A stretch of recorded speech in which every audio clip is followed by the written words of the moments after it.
కీర్తన, ఈ 68వ కీర్తనలో నుండి నేను మీతో పంచుకోవాలని దేవుని ఆత్మ ద్వారా ప్రేరేపించబడుతున్నటువంటి సంగతి ఏమిటి అని అంటే, అనేక పర్యాయాలు గడిచినటువంటి దినములలో, గడిచిన ఆదివారములలో, అన్నిసార్లు అని నేను చెప్పలేదు కానీ కొన్నిసార్లు మనము ఆరాధించేటువంటి దేవుడు, మనము నమ్మినటువంటి దేవుడు, ఆయన ఏమై ఉన్నారు అనే విషయాలు నేర్చుకోవడానికి పరిశుద్ధాత్మ దేవుడు మనకు సహాయపడుతూ వచ్చారు.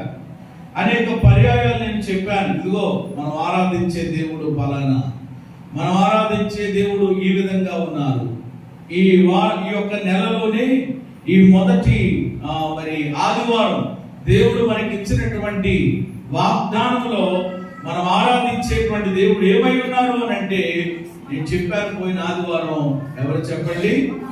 మనము ఆరాధించే దేవుడు మన అవసరతలు ఎరిగిన దేవుడు, మన అవసరతలు తీర్చే దేవుడు. హల్లెలూయా. అలాగున అనేక సార్లు నేను జ్ఞాపకం చేస్తూ వచ్చాను. ఈ దినము కూడా ఈ దావీదు పాడి దేవునిని స్తుతిస్తున్నటువంటి ఈ గీతంలో, ఈ స్తుతి పాటలో ఏమండి దేవుడు ఏమై ఉన్నాడో అనే ఒక సంగతిని, అంటే చాలా విషయాలు చెప్పారు ఆయన, కానీ ఒకదాని గురించి నేను ధ్యానం చేయాలి అని చెప్పి దేవుని ఆత్మ ద్వారా ఏమంటే నేను ప్రేరేపించబడుతున్నాను. దేవుడు ఏమై ఉన్నాడు అంటే, ఈరోజు మనం నమ్మినటువంటి దేవుడు ఎలాంటి దేవుడో మనకు తెలుసు. ఏమంటే మనం ఆరాధించేటువంటి దేవుడు ఏ దేవుడు? జీవము కలిగిన దేవుడు. చెప్పండి, ఏ దేవుడు? జీవము కలిగినటువంటి దేవుడు, నిజమైనటువంటి దేవుడు, రోషము కలిగినటువంటి, చాలా పేర్లు ఉన్నాయి. ఏమంటే మనం ఆరాధించేటువంటి దేవుడు ఎవరో అది ఆరాధిస్తున్నటువంటి మనకు తెలియాలి. ఏమంటే ఆయనను కొనియాడుతున్నటువంటి ప్రజలమైనటువంటి మనము ఎరగాలి.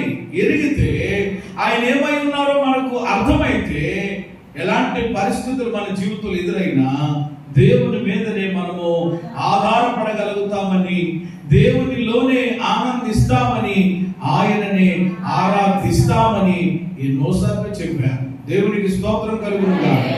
కానీ ఈరోజు ఇంకా చాలా మంది దేవుని మీద ఎందుకు ఆధారపడలేకపోతున్నారు? దేవుని మీద ఆధారపడకుండా పరిస్థితుల మీద, మనుషుల మీద, ప్రభుత్వాల మీద, వారు పెట్టే పథకాల మీద ఏమన్నా ఎందుకు ఆధారపడుతున్నారు?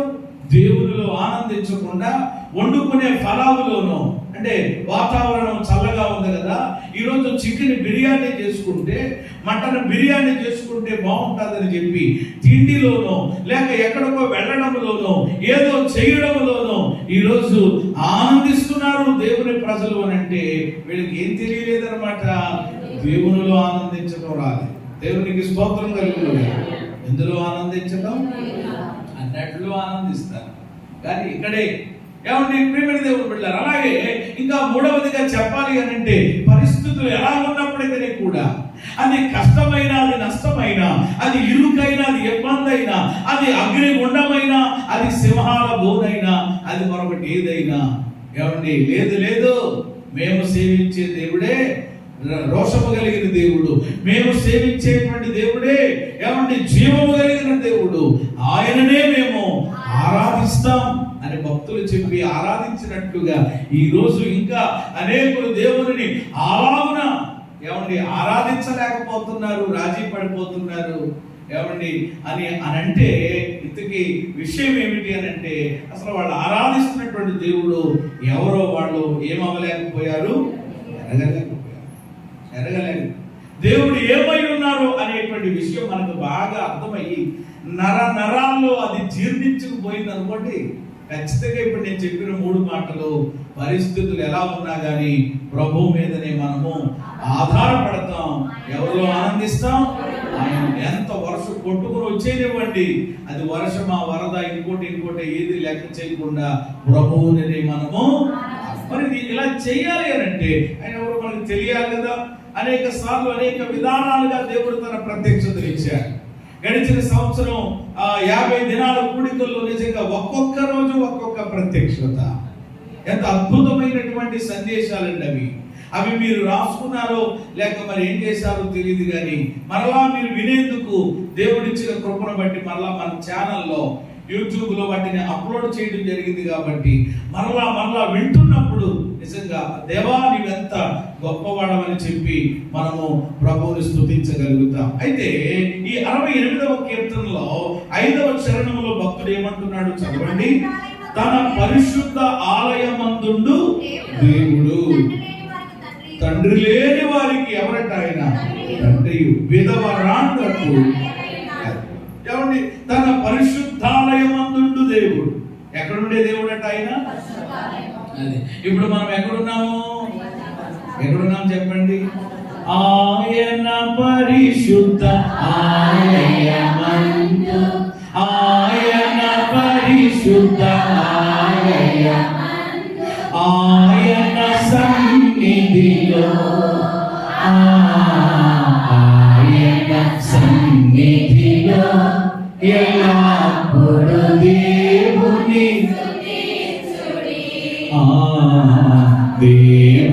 స్తుతించుడి, ఎల్లప్పుడు దేవుని స్తుతించుడి. హల్లెలూయా. ఎక్కడుండే దేవుడు అంటే ఆయన? మీరేదో చిన్న గుడారం వేస్తే, మీరేదో చిన్న పందిరేస్తే, మీరేదో చిన్నది గడితే అనేటువంటి పరిస్థితి లేదు. ఆయన పరిశుద్ధాలయంలో ఉండేటువంటి దేవుడు. 2 లేక 3 ఆయన నామములో ఎక్కడ కూడి ఎవరిని స్తుతిస్తారో, ప్రార్థిస్తారో, ఆరాధిస్తారో చెప్పండి మాట. అంటే ఇప్పుడు ఆయన ఎక్కడ ఉన్నారన్నమాట.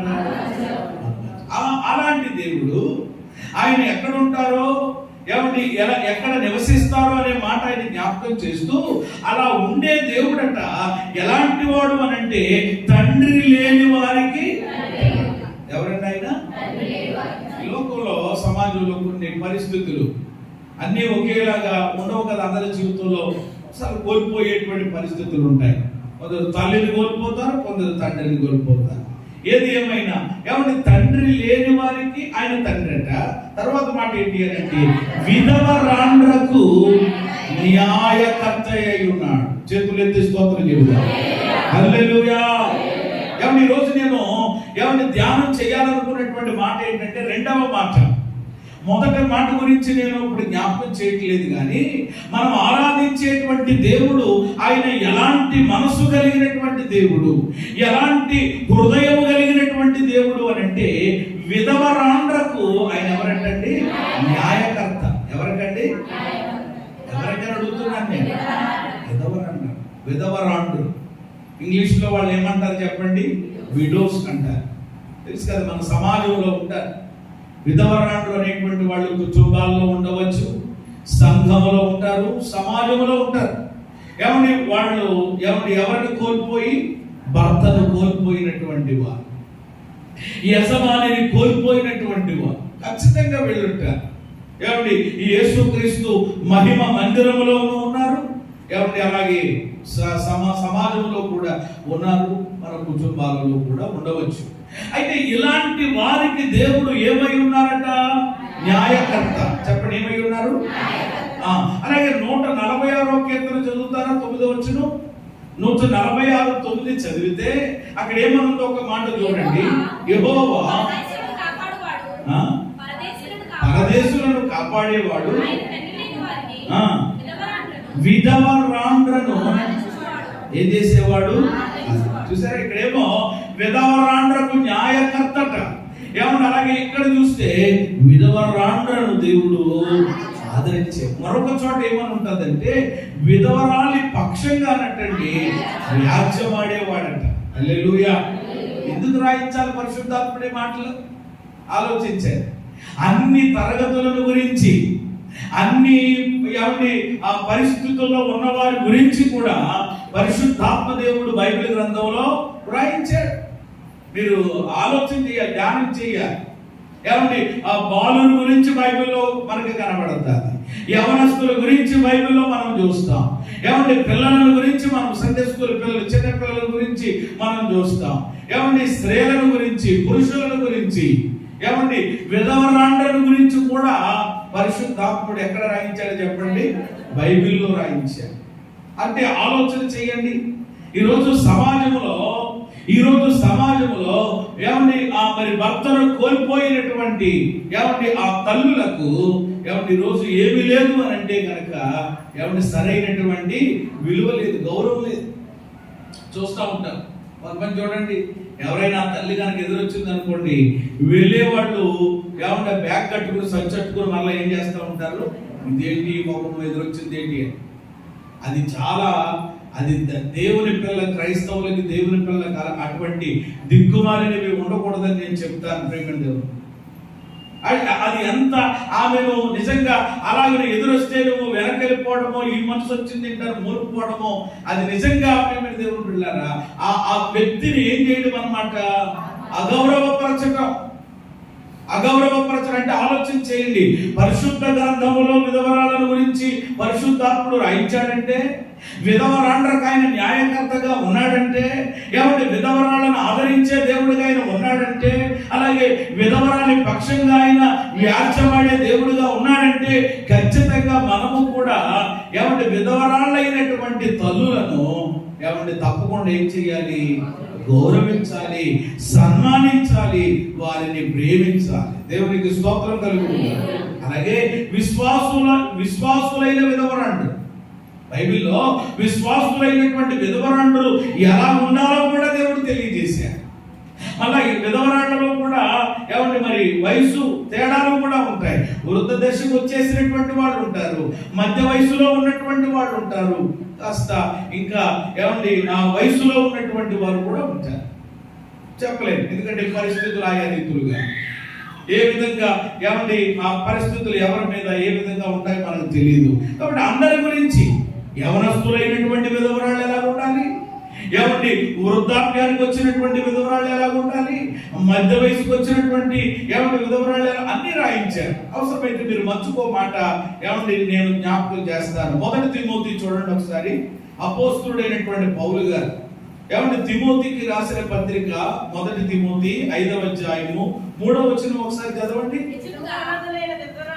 5:3 నిజముగా ఎవరంటండి? అనాథలైన విధవరాండ్రను అదిగో సన్మానించుము.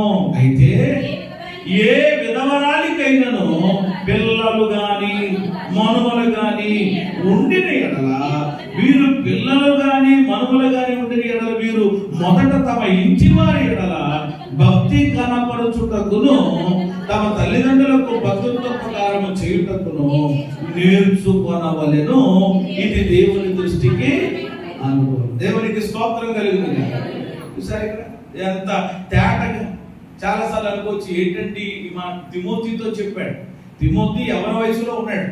యవన వయసులో ఉన్నటువంటి తిమోతికి అపోస్తలుడైన పౌలు గారు చెప్తున్నటువంటి హితోపదేశం ఏంటంటే, ఇదిగో సంఘంలో అన్ని వర్గాల వాళ్ళు ఉంటారు, సంఘంలో అన్ని పరిస్థితులు సంబంధించినటువంటి వాళ్ళు ఉంటారు. కాబట్టి విధవరాండ్రకు కూడా నువ్వేం చేయాలన్నమాట? బోధ చెయ్యాలి. విధవరాళ్ళు కూడా నేర్చుకోవాల్సినటువంటి విషయాలను వాళ్ళు నేర్చుకోవాలి. వాళ్ళు జీవించినటువంటి విధముగా వాళ్ళు జీవించాలి. ఇక్కడ అనాథలైన ఏమంటే విధవరాండ్రని ఉంది. వాళ్ళు ఎలా ఉండాలి? వాళ్ళు ఏమంటే పిల్లలను కలిగి ఉంటే, మనవలను కలిగి ఉంటే ఏమంటే మొదట తమ ఇంటి వారి ఎడల ఏం కనపరచాలంట? భక్తిని కనపరచుచు తమ తల్లిదండ్రులకు ఏమంటే పద్ధతుపకారం చేయడానికి నేర్చుకోవాలి. అది దేవుని దృష్టికి కూడా ఎలాంటిదట? మొత్తం ఈ వివరాలన్నీ ఇప్పుడు నేను లైవ్ ఇటు మళ్ళా ఇక్కడ జ్ఞాపకం చేస్తే చాలా పాయింట్స్, చాలా విషయాలు వస్తాయి. అయితే ఇవన్నీ కూడా ఇప్పుడు నేను జ్ఞాపకం చేయట్లేదు. కానీ అంటే పరిశుద్ధాత్మ దేవుడు విశ్వాసులైనటువంటి విధవరాండ్రు ఎలా ఉండాలో కూడా ఏమంటే దేవుడు గ్రంథంలో తెలియజేశాడు. దేవునికి స్తోత్రం చెప్పండి. కొందరికి లేఖన విధానం తెలియక వాక్యముల గురించినటువంటి అవగాహన గ్రహింపు లేకపోవడం వలన ఎలా పడితే వాళ్ళు మరి జీవించేటువంటి విధానాలు పరిస్థితులు కూడా ఉంటూ ఉంటాయి. మనందరికీ బాగా తెలుసు నయోబి యొక్క కథలో మనం చూస్తాం. నయోబికి ఉన్నటువంటి ఆ ఇద్దరు కోడళ్ళు ఎవరు చెప్పండి? రూతు, ఓర్ప. వాళ్ళిద్దరు ఏమైపోయారు? భర్తలు కోల్పోయారు కదా. అలాంటి టైంలో యొక్క అత్తగారు ఏం చేసింది? వాళ్ళకి అవకాశం ఇచ్చేసింది. ఎందుకంటే వాళ్ళు వయసులో ఉన్నారు కనుక, వాళ్ళు యవనంలో ఉన్నారు కనుక, అయ్యో అమ్మ మరి ఇప్పటి వరకు ఏదో అయిపోయింది కానీ ఇక అవకాశం మీకు ఇచ్చేస్తున్నాను, చాయిస్ మీకు ఇచ్చేస్తున్నాను, తిరిగి మళ్ళా మీ యొక్క అమ్మగారిళ్ళకు మీరు వెళ్ళిపోండి, మీ పుట్టినింటి మళ్ళా మీరు వెళ్ళిపోండి అని చెప్పి అత్త పర్మిషన్ ఇచ్చేస్తే మనకు బాగా తెలుసు ఓర్ప ఏం చేసిందట? అమ్మ మాట్లాడితే అత్తగారిని ఏం చేసిందట? ముద్దు పెట్టుకుని భలే ఛాన్స్ అనుకుందనమాట. అత్తగారి దగ్గర ఉంటే ఏదో చెప్తా ఉంటుంది, మళ్ళా గుడి అంటది, బడి అంటది, ప్రార్థన అంటది, అదంటది, ఇది అంటది, ఎందుకు వచ్చింది గొడవ అని ముద్దెట్టుకుని జాగ్రత్తగా ఏమైపోయిందండి. ఇంక తర్వాత ఇంక లేదు, ఇంకా ఏమైందో, ఎక్కడికి వెళ్ళింది, ఏం చేసింది, ఇంకా అనవసరమైన విషయాల్ని ఎందుకు మళ్ళీ అక్కడ రాయించడం, మాట్లాడుకోవడం, ఇంక వెళ్ళిపోయింది అంతే. ఇంకా ఆవిడ యొక్క చరిత్ర అక్కడతోటి ఏంటి చెప్పండి? క్లోజ్ అయిపోయింది. కానీ మరొక ఆమె ఉన్నారు. ఎవరు ఆమె అంటే? ఆమె ఏమన్నదంటే, నీ జనమే నీ దేవుడే, నీవెక్కడ చనిపోతావో నేను నిన్ను విడిచిపెట్టను అని అతను హత్తుకుని అలాగే ఉండిపోయింది. ఏమైందో, ఎలాంటి ఉన్నతమైన పరిస్థితికి వెళ్ళిపోయిందో బైబిల్లో మనకు తెలుసు. కాబట్టి ప్రియమైన దేవుని బిడ్డలారా, ఈ రోజు పరిశుద్ధాత్మ దేవుడు మనతో మాట్లాడుతున్నటువంటి యొక్క ఆ సందేశంలో మనం ఆరాధించేటువంటి దేవుడు ఏమై ఉన్నారు అని అంటే కనుక విధవరాళ్ల విషయంలో ఆయన పట్టించుకునేటువంటి దేవుడుగా ఉన్నాడు. దేవునికి స్తోత్రం కలిగింది.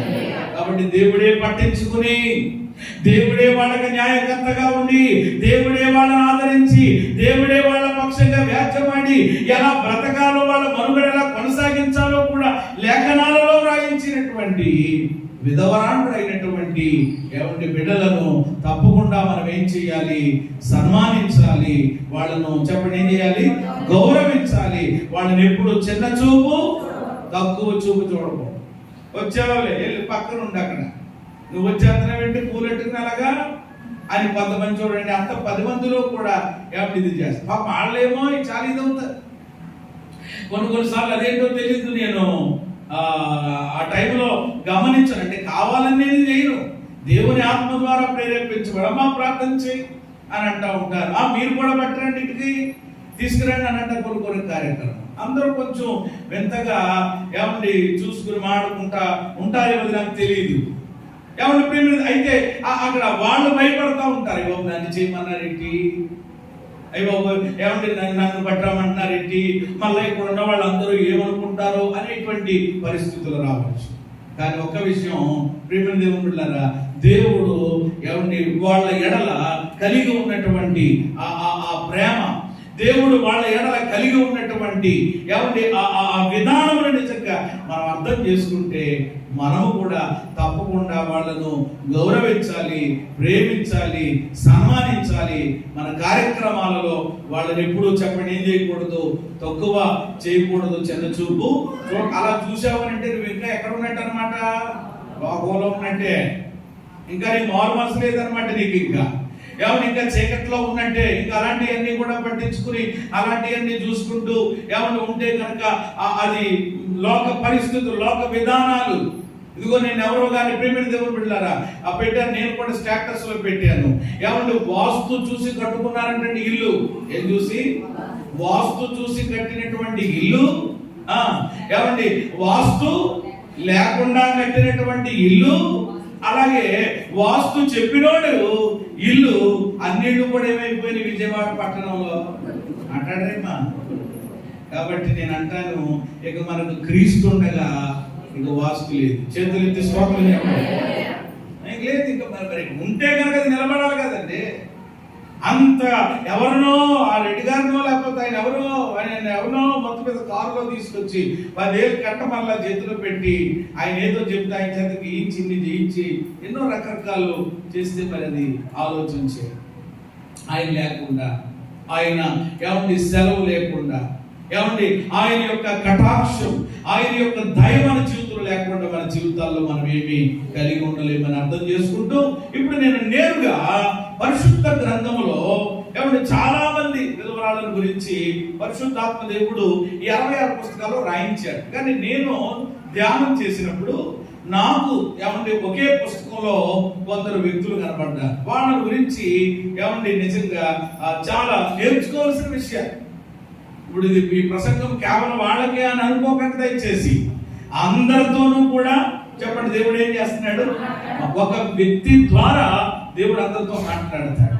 ఒక వ్యక్తిని పెట్టి ఆ వ్యక్తి జీవితంలో నుండి దేవుడు మనకు పాఠాన్ని నేర్పిస్తాడు. ఫైనల్కి వచ్చేటప్పటికి అర్థమవుతుంది అనమాట, నా బతుకేంటి, నేను ఏమండి ఎలాంటి పరిస్థితుల్లో ఉన్నాను మనం అర్థం చేసుకోవాలి. అందుకని త్వరగా సమయాన్ని బట్టి ఏమండి నేను లేఖనములు పరిశుద్ధ గ్రంథంలో లూకా సువార్తలో ప్రస్తావించబడిన కొందరు విధవరాళ్ళ గురించి జ్ఞాపకం చేస్తారు. లూకా సువార్తలో ఉన్న ఏమండి మరి ప్రస్తావించబడినటువంటి కొందరు విధవరాళ్ళు, వాళ్ళు ఎలాగున్నారు, వాళ్ళ భక్తి జీవితం ఎలాగుంది, వాళ్ళ ఆధ్యాత్మిక జీవితం ఎలాగుంది, కొన్ని విషయాలు త్వరగా ధ్యానం చేద్దాం. మొట్టమొదటిగా లూకా సువార్త 2వ అధ్యాయము. మనందరికీ తెలిసిన విషయాలు అయితే అవ్వచ్చు, అయినా పర్వాలేదు, నేర్చుకుందాం, ధ్యానం చేద్దాం. లూకా సువార్త 2వ అధ్యాయం 36వ వాక్యం. ఆషేరు గోత్రికురాలును పరియలు కుమార్తె అయిన అన్నా అని ఒక ప్రవక్తని ఉండెను.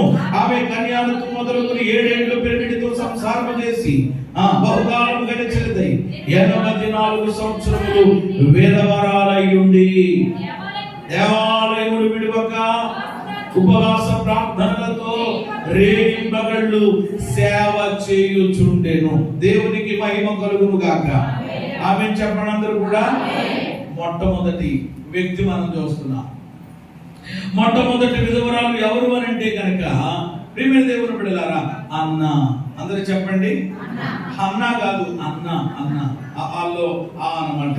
ఏమని అన్న అనేటువంటి విధవరాలు. ఈమె స్టోరీ చాలా చక్కగా సింపుల్ గా ఒక 3-4 వచనాల్లో పరిశుద్ధాత్ముడు సంక్లిప్తంగా ఎవరు రాయించడం జరిగింది అనమాట. ఈమె ఆషేరు గోత్రికురాలట, పనుయేలు కుమార్తె అట. ఈమె ఎవరండి? ఒక ప్రవక్తి అట, ఒక ప్రవక్తని.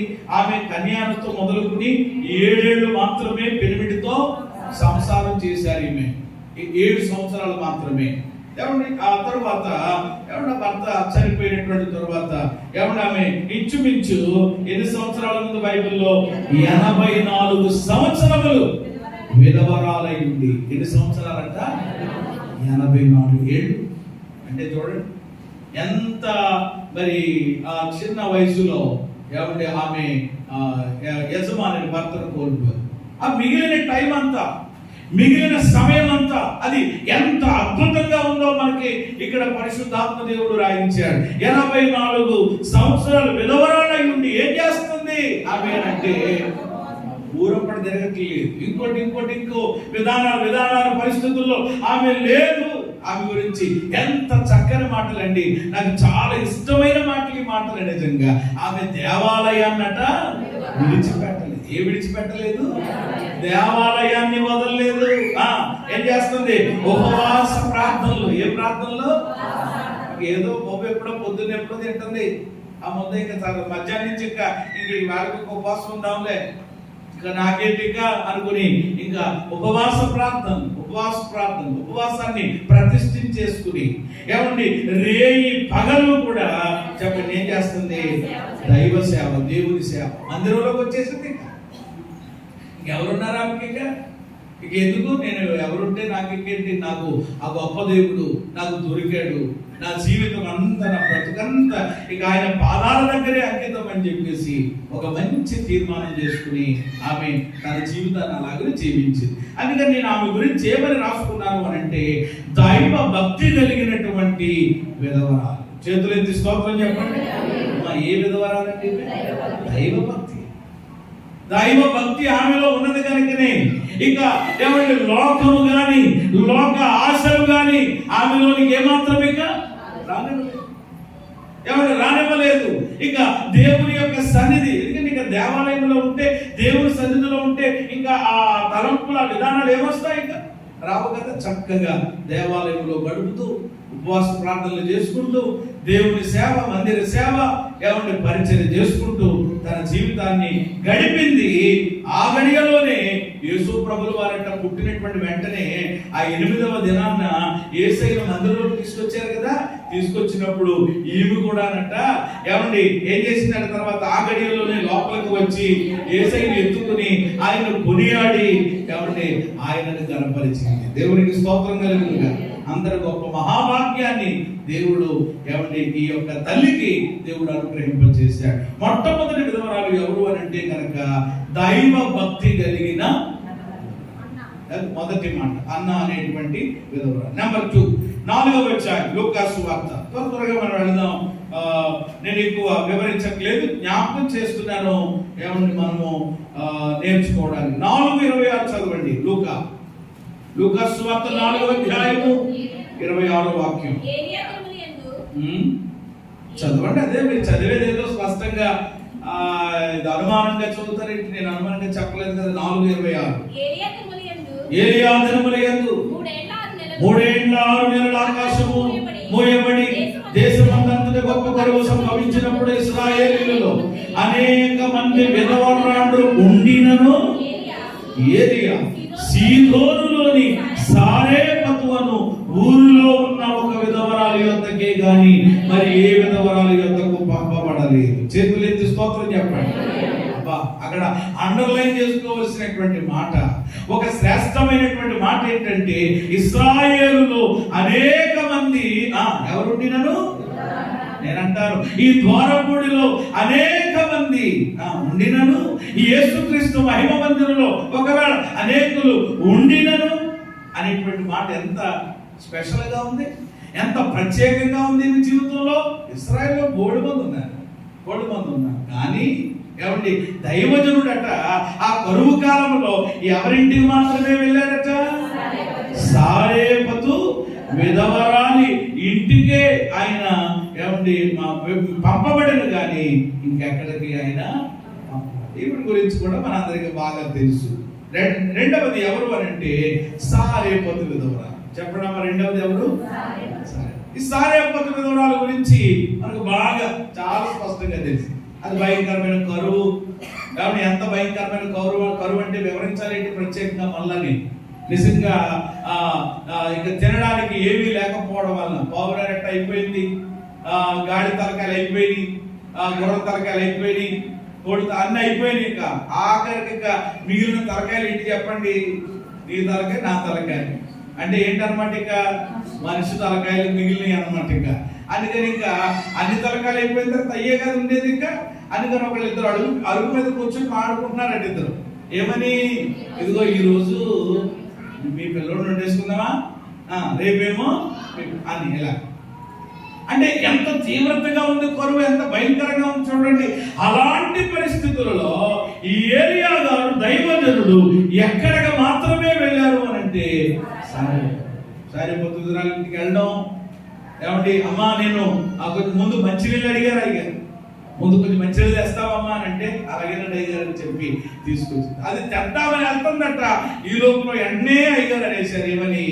అమ్మా అదే చేతితో ఒక రొట్టు ముక్క కూడా పెట్టవచ్చు కదా. ఆయన కూడా పాప ఆకలితో కరువుతో ఉన్నాడు.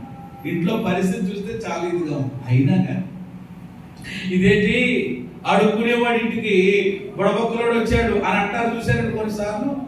ఇలాగే అలా కొన్ని సార్లు ఏమండి అలాంటి ఇదేంట్రా బాబు మేమే చాలా ఇబ్బంది పడుతుంటుంటే ఇప్పుడు ఈ ఆటో దిగిందేంట్రా బాబు వీళ్ళు అందరిని ఎలాగా అనిపిస్తుంది కొన్నిసార్లు. అలాంటి పరిస్థితులు ఎదురవుతూ ఉంటాయి అన్నట్లుగా ఆలోచన రావచ్చు. కానీ దేవుని కృప ఈమెకి అలాంటి ఆలోచన రాలేదు, రానివ్వలేదు. ఇదేంటి నిజంగా ఆ ఉన్నది కొంచెమే ఒక అట్టేసేసుకుని అది తిని తన బిడ్డ తను తిని చచ్చిపోవాలి. ఇక అంతే, ఇక కరువుతోటి ఇంకా వేరే చాయిస్ లేదు. కానీ దైవజనుడు చెప్పిన మాట ఏంటంటే అమ్మ నీళ్లు తీసుకురా, అదే చేతితో ఏం పట్టిరా అనంటే మారు మాట మాట్లాడకుండా ఏమండి తన సంగతి తన బిడ్డ సంగతి తర్వాత చూద్దాంలే అనుకుని దైవజనుడు చెప్పినట్లు వెళ్ళి అప్పము వేసి తీసుకుని వచ్చి ఏమండి దైవజనుడికి పెట్టడం, ఆయన తినడం, తినేసి శుభ్రంగా చాలా బాగుందమ్మా, చాలా మంచి భలే చేశారని చెప్పి కాంప్లిమెంట్ ఇవ్వకుండా ఆయన చెప్పినటువంటి గొప్ప పని ఏంటి అని అంటే, ఇదిగో దైవజనుడుగా నేను చెప్తున్నాను. దైవ సేవకులుగా కొంతమందికి మాది అర్థం కాదనమాట. దైవ సేవకులుగా ఏదో మీరు రక్తం ఏదో పిండుకుని తాగేసేటువంటి ఆ భయంకరమైన వ్యక్తులు మేము కాదు. ఏమండి అర్థం చేసుకోండి ప్రియమైన దేవుని బిడ్డలారా. ఏమండి దేవుని యొక్క సేవకులుగా, దేవుని యొక్క దాసులుగా మేము చేసేటువంటి పని, దేవుడు మాకు అప్పగించినటువంటిది ఏమిటి? ఆ రోజు శిష్యులకి చెప్పిన, మాకు చెప్పిన ఒకటి, మీరు ఏ ఇంటికి వెళ్ళినా ఆ ఇంటి వారికి ఏమని చెప్పండి? శుభమని చెప్పండి. హల్లెలూయా. మీకు దీవెన కలగాలి, మీకు క్షేమము కలగాలి, మీరు ఆశీర్వాదకరంగా ఉండాలి, మీరు ఎవరిని మీ కుటుంబాలతో అన్ని రీతులుగా దీవించబడుతూ అనేకులకు ఆశీర్వాదకరంగా ఉండాలన్నదే ఆశ.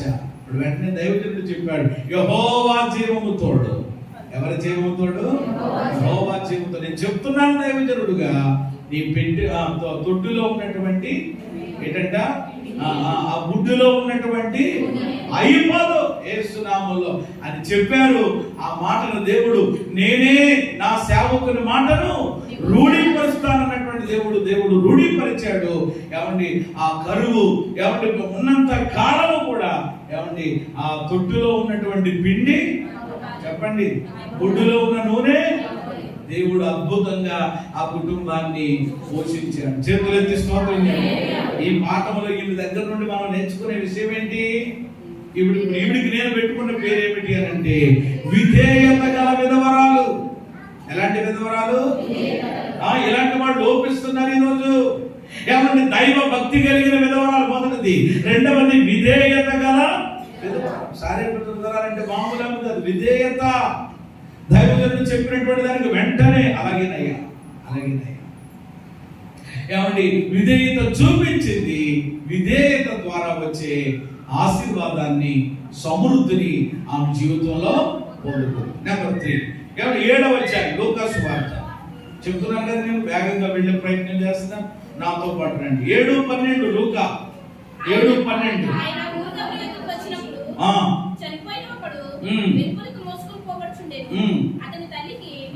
అతడొక్కడే కుమారుడు, ఆమె విధవరాలు. చాలు.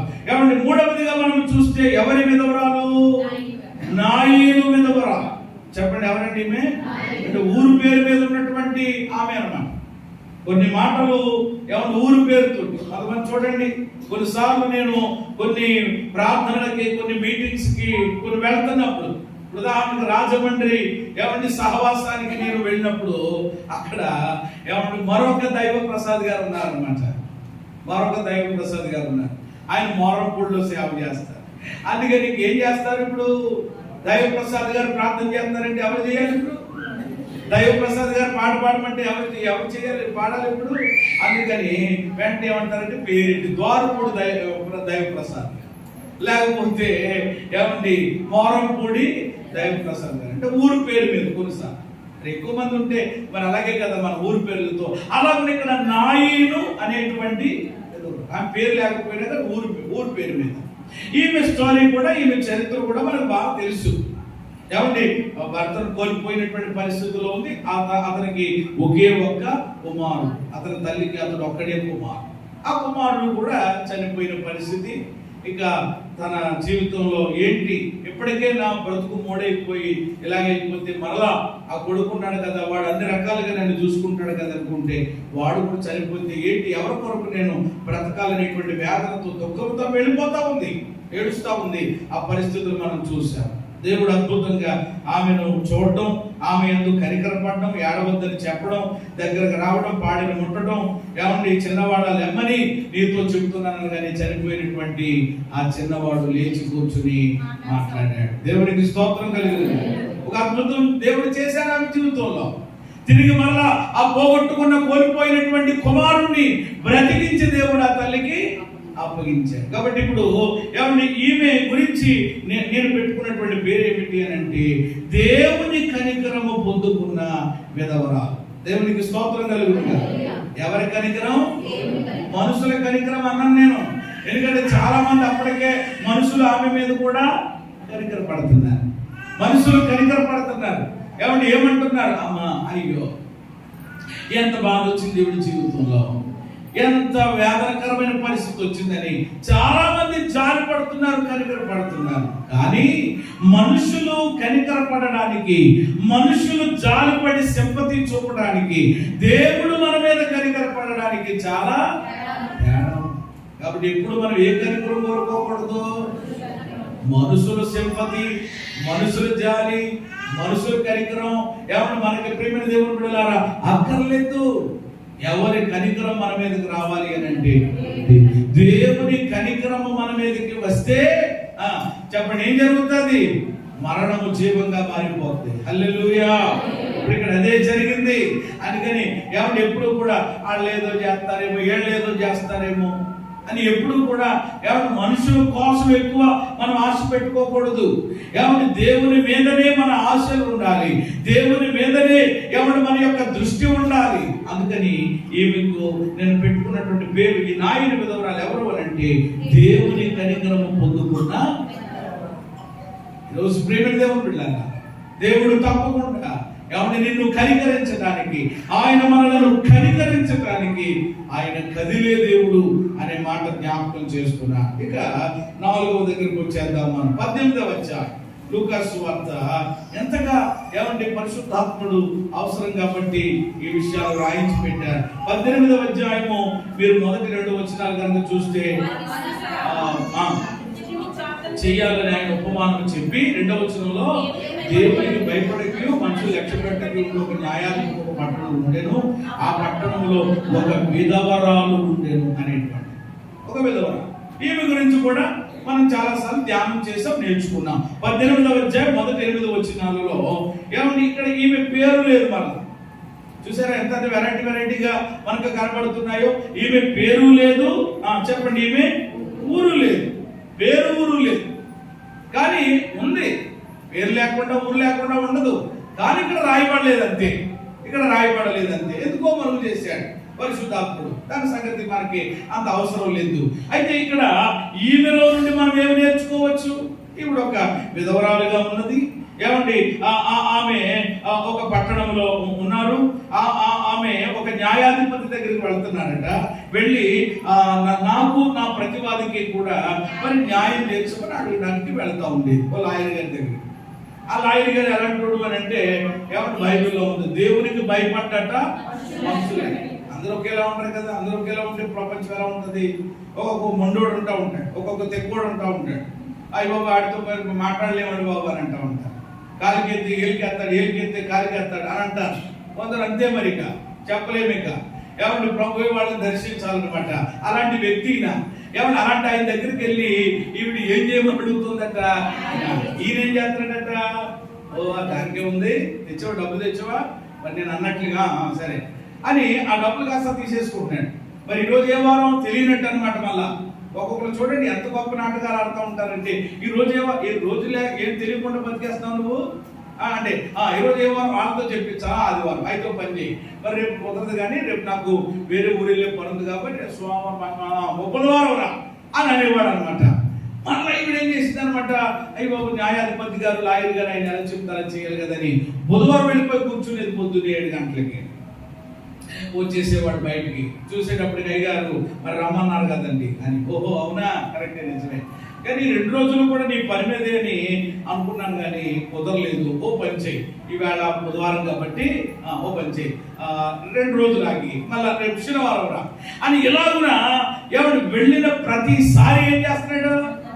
బుధవారం రా, ఆదివారం రా, శుక్రవారం రా అని. ఏమంటే మనలాంటి వాళ్ళకైతే ఏమండి మన ఉంటారు కదా అంటే ఏమంటే అలాంటి వాళ్ళు ఎలా ఉంటారు అనమాట. ఏంటి అసలు విషయం? బుధవారం అంటున్నాం, ఆదివారం అంటున్నాం, సోమవారం అంటున్నాం, మనం 10 తీసుకున్నాం, మళ్ళీ ఇప్పుడు 5 అంటున్నాం, మనం 5 ఇచ్చేసి ఏంటి కదా చేస్తావా లేదా చెప్పు, అవుతుందా నీ దగ్గర అవనే లేకపోతే ఇంకో చోట అనే పరిస్థితిలోనికి వెళ్ళిపోయేటువంటి అవకాశము ఉందా లేదా చెప్పండి. మన దగ్గర ఉందా లేదా? ఉంటుంది కదా. ఎక్కడ మనం వెయిటింగ్ చేయం కదండి. అక్కడికి వెళ్ళి అడిగేటప్పటికి ఇప్పుడేనండి జస్ట్ వాయ అంటాడు అంతేనండి. ఏమవుతుందంటాడు, వేడిగా ఇస్తాను, ఏం దింపుతుంది అంటే అదేదో నువ్వే దింపుకో అని వెళ్ళిపోతాడు. చూసారా ఒక 5 నిమిషాలు ఒక 2 నిమిషాలు అసలు ఎక్కడ ఏమండి ఆగే పరిస్థితి లేదు. చూసారు ఈరోజు చాలా సార్లు. ఈమె అలా కాదట, ఎన్ని వాయిదాలు అయినవ్వండి, ఎప్పటి నుండి ఎప్పటికి రమ్మని వెళ్ళిపోతాం. ఇంకా చూశాడండి, నిజంగా అతడే చాలా మూర్ఖుడు, అతడు చాలా అన్యాయస్తుడు. అలాంటి వాడికి ఒక రోజు ఒక ఆలోచన కలిగిందట. ఏంటి ఆలోచన? ఈ విధవరాలు నన్ను తొందర పెట్టుచున్నది, ఆమె మాటికి వచ్చి గోజాడకుంటున్నట్లు ఆమెకు న్యాయం చేసేద్దాం అనుకున్నాడట. చేతులు ఎత్తి స్తోత్రం చేయండి. అన్యాయస్తుడైన న్యాయాధిపతి ఏం చేయాలనుకున్నాడట? ఎందుకని? అందుకని నేను ఈ గురించి పెట్టుకున్న పేరు ఏంటంటే, అక్కడ బైబిల్లో పేరు ఊరు లేకపోయినా నేను పెట్టుకున్నటువంటి పేరు గోజాడిన విధవరాలు. చెప్పండి, ఏ విధవరాలు? గోజాడిన విధవరాలు. ఆమె మాటికి ఏం చేస్తుంది? దగ్గర రమ్మన్నారు కదా. అలాగనండి. ఆఖరికి ఏమొచ్చేది ఇంకా? అయ్యో బాబు, మనిషి మొత్తం మీద వెళ్ళిపోమ్మ, ఇదిగోమ్మా నీ డబ్బులు ఇదిగో, లేకపోతే నీ కాగితం ఇదిగో అని ఇచ్చేస్తారు. అంటే ఈరోజు చూడండి, అంటే దేవుడు మనకు ఒక ఉపమానంగా, అంటే అర్థం కావాలని ప్రభు నేర్పించిన తర్వాత విషయం ఏంటో చెప్పారు. ఆ అన్యాయస్తుడైనటువంటి న్యాయాధిపతే ఏం చేయాలనుకున్నాడు? నేనెవరిని? న్యాయము చేసేటువంటి దేవుడును. తప్పకుండా దేవుడు మనందరికి ఏం తీరుస్తాడు. అప్పుడు దాకా మనం ఏం చేయాలి? ఈ విధవరాలు గోజాడినట్లుగా ఈ రోజు నీ సమస్య ఏంటో, ఈ రోజు నీ ఇబ్బంది ఏంటో, ఈ రోజు నీ పరిస్థితి ఏంటో, దాని కొరకు దేవుని సన్నిధిలో ఏం చేయాలి? అలా గోజాడడానికి మన ముందు దేవుడు మన కొరకు ఏం ఏర్పాటు చేస్తున్నాడు? 21 దినాలు గోజాడొచ్చు. చేతులు ఎత్తి స్తోత్రం చేయండి. ఎన్ని రోజులండి? 1 రోజు 2 రోజులు కాదు, 21 రోజులు. దానియేలులాగా 3 వారాలు అన్నమాట. ఇందాక ఆల్రెడీ సహోదరి సాక్ష్యం చెప్పుగా మీరు విన్నారు. ఏమంటే గడిచినటువంటి ఆ 21 రోజుల్లో ఏమంటే ఆ 3 విషయాలు దేవుని సన్నిధిలో పెట్టారట. 3 విషయాలు కూడా తన యొక్క బిడ్డల గురించి, తన కుటుంబముల గురించి పెట్టి దేవుని యొక్క సన్నిధిలో గోజాడినప్పుడు సంవత్సరం తిరగకుండా, కోటాలు రాకుండా, ఏమంటే 2 ఇళ్ళు అయిపోయినాయి. ఏమండి మనవరాలు బిజీ అయిపోతున్నారు ఈ మధ్య. ఆమె దేవునికి స్తోత్రం కలిగినగా మరి మనవరాలు పుట్టారు కదా. కాబట్టి ప్రియమైన దేవుని బిడ్డలారా, ఆలోచించండి. చూసారా, మనము దేవుని యొక్క సన్నిధిలో గోజాడితే, బ్రతిమలాడుకుంటే తప్పక దేవుని సన్నిధిలో చేసినటువంటి ప్రార్థనలే గాని, విజ్ఞాపనలే గాని దేవుడు ఏమాత్రము వ్యర్థము చేయడు. ప్రార్థనకు తప్పకుండా ఆయన ప్రతిఫలం ఇస్తాడు. చేతులెత్తి స్తోత్రం చెప్పండి. గోజాడటం రావాలి. కొంతమంది దేవుని దగ్గర గోజాడరు, అక్కడెక్కడెక్కడెక్కడ ఎవరు గోజాడతారు. ఎందుకని? చూడండి, విధవరాలలో ఉన్న ఆ మంచి లక్షణం ఈరోజు పరిశుద్ధాత్ముడు ఒక పాఠంగా నేర్పిస్తున్నాడు. ఇప్పుడు 4వది ఎవరు అని అంటే, ఎవరి గోజాడిన. ఈరోజు ఆ మనసు ఉందా? అందుకని ఒక మనం చెప్పారు యేసయ్య, మన ప్రార్థనలు ఎలా ఉండాలంటే ఎప్పుడు విసుకక చేయాలంట. నిత్యము అంటే ప్రార్థించేటువంటి విషయంలో మనకి ఏమి రాకూడదు చెప్పండి?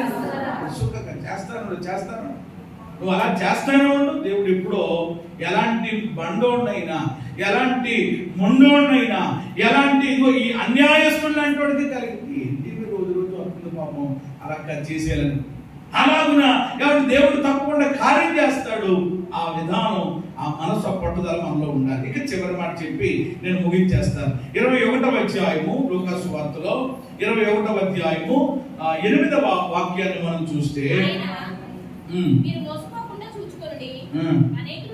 21వ అధ్యాయము 8 కదా. అందులో మీరు చూడాల్సినటువంటి మాట ఏమిటి అని అంటే 3వ వచనం. 3వ వచనం 2 నుండి చదవండి. ఒక్క వేద విధవరాలు 2 కాసులు అందులో వేస్తుండగా చూసి, విభిన్న విధవరాలు అందరికంటే ఎక్కువ వేసినని మీతో నిజముగా చెప్పుచున్నారు. వారందరూ తమకు కలిగిన సముద్రంలో కానుకలు వేసింది కానీ ఏమి తన లేవిలో తనకు కలిగిన జీవనం అంతా వేసినని చెప్పారు. ఏమంటే ఇక్కడ ఈ 21వ అధ్యాయం లూకా సువార్త 21 మొదటి 4 వచనాల్లో మనకు కనబడుతున్నటువంటి విధవరాలు ఎవరు అనంటే, ఆమె గురించి బీద విధవరాలు అని రాయబడ్డారు. బీద విధవరాలు, చాలా కడుపేద, చాలా దీనస్థితి. అయినా కానీ ఆమె దేవుని మందిరానికి వచ్చారు, దేవుని సన్నిధికి వచ్చారు. కానుకల పెట్టెలో కానుకలు వేయించుకునేటువంటి ధనవంతులను ఆయన పార చూశారట. ఒక వేద విధవరాలు వచ్చి 2 కాసులు అందులో వేయించుండగా చూసి అక్కడ ఉన్నటువంటి ప్రజలందరి మధ్యలో పబ్లిక్ లో యేసయ్య చెప్పినటువంటి మాట ఏంటంటే, ఈ పేద విధవరాలు ఇక్కడున్న అందరికంటే ఎక్కువ వేసింది. కొంతమందికి అయితే అది అర్థం కాదు. ఇదేంటి, నేను 10,000 వేసాను కదా, నేను 1,00,000 వేసాను కదా అనుకుంటున్నారు ఒక్కొక్కరు. కానీ ప్రియమైన దేవుని బిడ్డలారా, యేసయ్య చెప్పారు ఏమంటే, వాళ్ళందరూనేమో కలిగిన సమృద్ధిలో నుండి వేసి ఇంకా కొంత వాళ్ళ దగ్గర ఉంచుకున్నారు. కానీ ఈమె అలా కాదట, తనకు కలిగిన జీవనం అంతయు చెప్పడం ఏం చేసింది, వేసింది. కాబట్టి ఇవిడికి నేను పెట్టుకున్నటువంటి పేరు ఏమిటి అని అంటే కనుక, సమర్పణ గల విధవరాలు. దేవునికి స్తోత్రం కలుగును. అమ్మ, ఈవిడలో ఏముందండి, సమర్పణ. ఎలాంటి సమర్పణ? ఎలాంటి సమర్పణ?